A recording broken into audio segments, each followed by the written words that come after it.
Jammu Kashmir state के वासी इस डिसीजन से खुश है। अब अगर बात होगी वो होगी POJK पे, क्योंकि वो एक मसला है जो जम्मू कश्मीर के साथ जुड़ना चाहिए। और जैसे 26 और यूटी जो अभी आज का दिन हम ये मना रहे हैं, ये इसीलिए मना रहे हैं क्योंकि हमारे लोगों में खुशी है। जो उस टाइम इलाक हुआ था, हम बहुत बहुत खुश हैं। इसका ये हमारे लिए एक खुशी का दिन है, जिसके लिए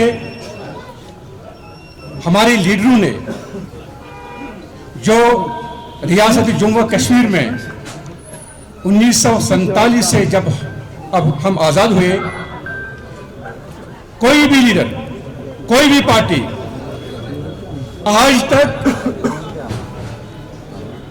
कश्मीरी अवाम को और जम्मू कश्मीर के अवाम को ये कभी नहीं समझाया, न समझाने की कोशिश की कि ये एक्सेशन डे है जो कि डोगरा राज में महाराजा ने किया था हिंदुस्तान के साथ, और यही वो फैसला था जो रियासत जम्मू कश्मीर के लोगों के लिए एक अहम फैसला था।